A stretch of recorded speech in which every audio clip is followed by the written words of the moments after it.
Assalamualaikum warahmatullahi wabarakatuh. Perkenalkan, nama saya Muhammad Akmal Ilyas dengan NRP 24/2021-002 dari kelas AA tahun ajaran 2021-2022. Di sini saya akan mereview paper dengan judul Analisis Kelayakgunaan Air Tanah dalam ditinjau dari aspek kualitas dan geologi lingkungan di Kota Tembiluhan, Indragiri Hilir. Kualitas sumber air baku semakin menurun akibat meningkatnya aktivitas dan kegiatan masyarakat dan industri tidak disertai dengan perlindungan terhadap lingkungan. Menurut Saparudin pada 2010, air tanah sama halnya dengan jenis air lainnya yang ada di bumi tidak pernah terdapat dalam keadaan murni bersih, tetapi selalu ada senyawa atau mineral lain yang larut di dalamnya, seringkali mengandung bakteri atau mikroorganisme lainnya. Hal ini tidak berarti semua air bumi tercemar, tergantung pada kondisi fisik, geologi, hidrologi, dan kelakuan manusia di area tersebut.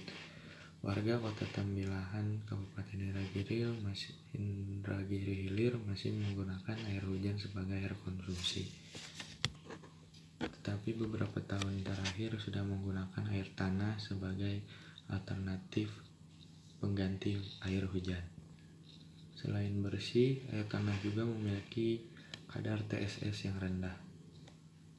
Metode penelitian yang digunakan pada penelitian ini adalah metode survei yang dilakukan dengan pengukuran data geolistrik dan pengambilan langsung dari 6 stasiun pengamatan di Kota Tembilahan, Indragiri Hilir. Metode geolistrik merupakan salah satu metode geofisika yang mempelajari sifat aliran listrik di dalam bumi dan bagaimana cara mendeteksinya di permukaan bumi dan menentukan resistibilitas dari material penyusun lapisan tanah yang dilewatinya. Harga faktor geometri K didapat dengan memperhatikan gambar ini. Jarak antara elektroda arus dan elektroda potensial terletak pada suatu garis lurus. Untuk susunan sumber AB akan bergerak keluar atau menjauhi titik O untuk suatu arc MN tertentu. Hasil interpretasi litologi pada setiap stasiun umumnya memperlihatkan kesamaan lapisan tanah, namun memiliki ketebalan lapisan yang berbeda pada setiap stasiun. Lapisan pembawa akuifer semi tertekan berada pada kedalaman di atas 140 meter yang dapat digunakan masyarakat Kota Tembilahan untuk berbagai kebutuhan. Positivitas terendah ada pada stasiun 5 yang mengandung banyak garam mineral ataupun logam yang dapat mengantarkan arus listrik. Air tanah di lapisan ini berbahaya untuk dikonsumsi dan berbahaya untuk kesehatan. Pada kedalaman di atas 270 meter terdapat lapisan akuifer tertekan yang memiliki resistivitas yang lebih besar dibandingkan lapisan akuifer semi tertekan. Secara fisika mengandung sedikit mineral ataupun logam sehingga dapat diminum. Kelayakgunaan air tanah berdasarkan aspek kualitas parameter fisika. Yang pertama ada suhu. Suhu tertinggi ada pada stasiun 2 yaitu 34 Celcius dan suhu terendah ada pada stasiun 4, 5, dan 6 yaitu 28 Celcius. Yang kedua ada warna dan bau. Air dari semua stasiun tidak berbau namun masih sedikit berwarna kekuningan. Warna yang terlihat jelas ada pada stasiun 5 dan 6. Selanjutnya ada konduktivitas. Nilai konduktivitas air tanah dalam Kota Tembilahan masih memenuhi kriteria air minum maupun air bersih. Selanjutnya konsentrasi jumlah zat padat terlarut atau TDS. Secara umum nilai TDS air tanah dalam Kota Tembilahan masih memenuhi kriteria air minum maupun air bersih. TDS pada stasiun 1-4 nilainya cukup kecil, tidak dengan stasiun 5-6 yaitu 726 mg per liter dan 448 mg per liter walaupun nilainya masih di bawah baku mutu.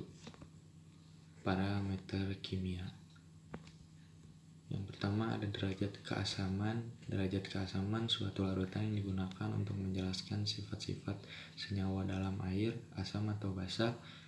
Baku mutu pH air adalah 6,5 sampai 9, air bersih, dan 6,5 sampai 8,5 untuk air minum.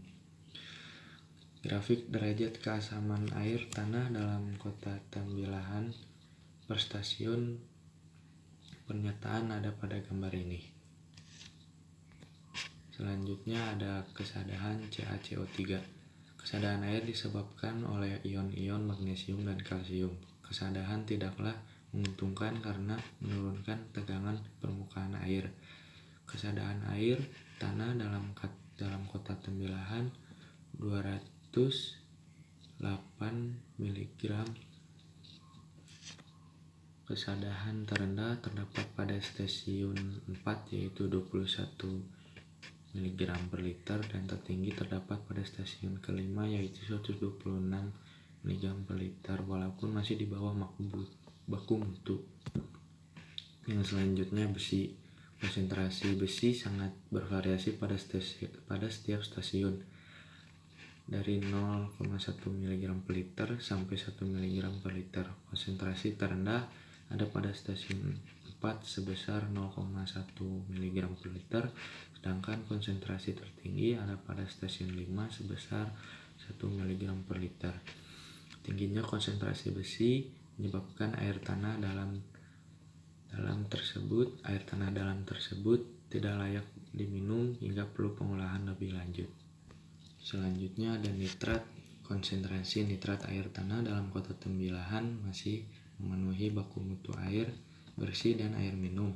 Konsentrasi tertinggi ada pada stasiun 6 yaitu sebesar 0,0604 mg per liter, dan konsentrasi terendah ada pada stasiun 2 sebesar 0,0417 mg per liter. Selanjutnya ada sulfat. Konsentrasi sulfat air tanah dalam kota Tembilahan masih memenuhi baku mutu air bersih dan air minum. Konsentrasi sulfat tertinggi ada pada stasiun kelima yaitu sebesar 7 mg per liter, sedangkan konsentrasi sulfat terendah ada pada stasiun 1 dan 4 sebesar 2 mg per liter. Yang selanjutnya ada klorida. Konsentrasi klorida air tanah dalam kota Tembilahan juga masih memenuhi baku mutu air bersih dan air minum.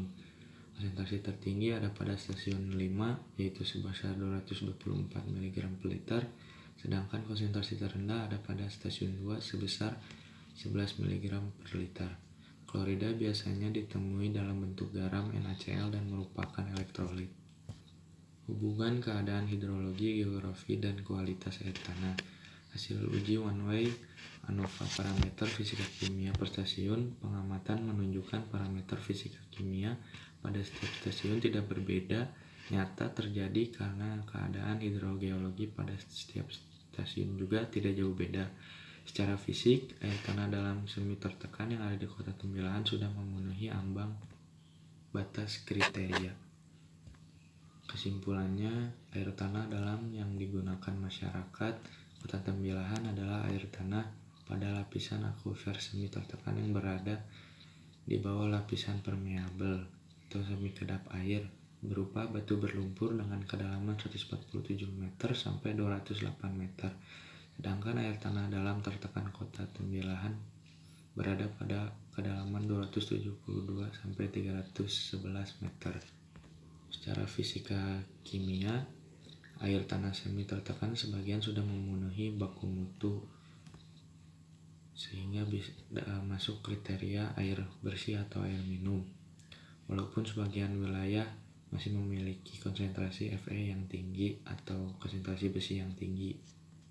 Parameter fisika kimia tidak berbeda nyata yang disebabkan karena air tanah dalam yang ada setiap stasiun memiliki struktur hidrogeologi yang sama dan berasal dari imbuhan yang sama. Sekian dari saya. Wassalamualaikum warahmatullahi wabarakatuh.